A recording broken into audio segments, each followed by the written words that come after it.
Good morning and happy holidays. This is Mission Control Houston. Welcome and thank you for joining us for today's edition of ISS Update, this day after Christmas, Wednesday, December 26th. Joining us now inside the International Space Station Flight Control Room, consoles decorated with Santa caps and Christmas trees, where the team here has been monitoring the systems aboard the space station and supporting the day's activities of the Expedition 34 crew members. Flight Director Greg Whitney is leading the Orbit 2 team here in the station flight control room today. And next to him is astronaut Jack Fisher, who is serving as Capcom, relaying all ground messages up to the crew. Now aboard the International Space Station is commander of the complex, NASA astronaut Kevin Ford, with flight engineers Russian cosmonauts Oleg Novitsky and Yevgeny Tarelkin, who are in their third month in space and now have the help of 3 crew members, flight engineers Roman Romanenko, Chris Hadfield, and Tom Marshburn. The newest crew members of Expedition 34, Romanenko, Hadfield, and Marshburn, arrived to the International Space Station last week on December 21st aboard their Soyuz TMA-07M spacecraft after docking it to the Rassvet module following their launch on December 19th. Today, the newcomers will complete their 5th day in space. Meanwhile, they're aboard the station to greet the new crew members, Commander Ford, with flight engineers Novitsky and Tarelkin launched to the orbiting complex aboard their Soyuz spacecraft as the Expedition 33 crew back in October.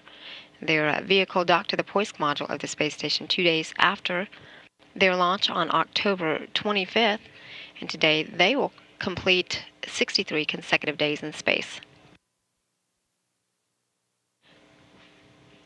The space station with its crew aboard is now flying at an altitude of about 250 statute miles. The orbiting facility is on a northeast-east track coming across the North Atlantic Ocean and will eventually, in about 10 minutes, make a southeast turn for a pass across the southern tip of Ireland, the United Kingdom, Germany, Austria, and Romania.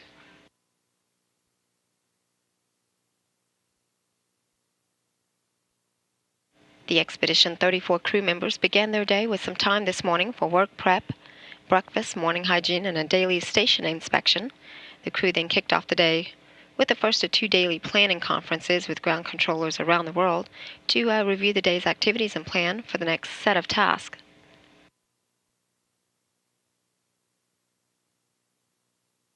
Commander Ford began his morning working to load new control software of gradient heating furnace to one of the experiment racks in the Japanese module. He then began working with a couple of science experiments.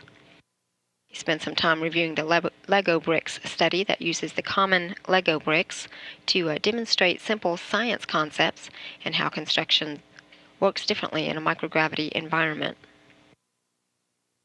Ford also had conducted a session with the reversible figures experiment that studies whether the perception of a figure that can normally be seen to change in perspective or orientation in 2 different ways is affected by microgravity.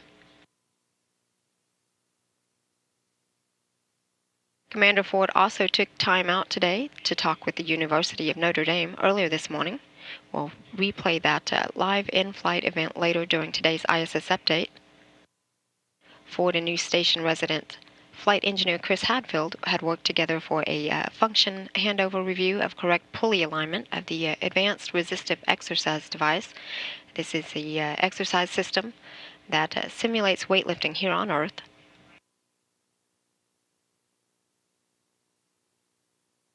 Ford now performs an hour of his daily 2-hour exercise. He will then close out the software load performed earlier this morning and participate in a private medical conference this afternoon. New station resident Chris Hadfield kicked off his day with his 2-hour daily exercise using the Advanced Resistive Exercise device and also the onboard treadmill. He then had some time for continued station orientation.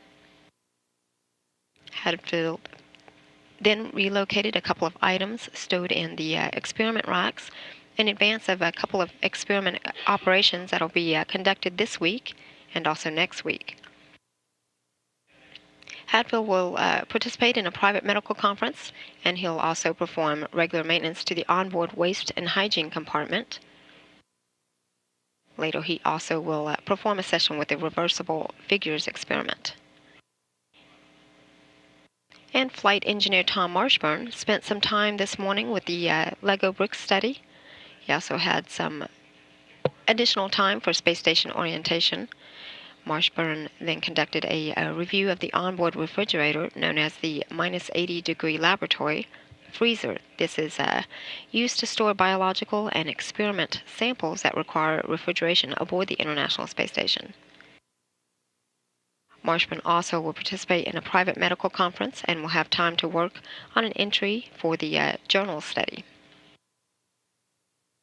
Meanwhile, on the Russian side of the house, flight engineers Novitsky and Tarelkin worked together on the topology experiment that looks at the effect of long-term spaceflight on a crew member's psychophysical state, ability to withstand stress, and to perform and to communicate.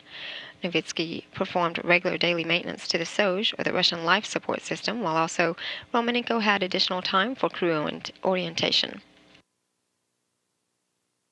Each of the crew members will put in their daily 2 hours of exercise using the onboard gym equipment. Again, that includes a station bicycle, a treadmill, and an advanced resistive exercise device that simulates weightlifting here on Earth. The crew will then wrap the day with a final daily planning conference with the ground and is then scheduled to go to bed at 3:30 p.m. Central Time. This is Mission Control Houston.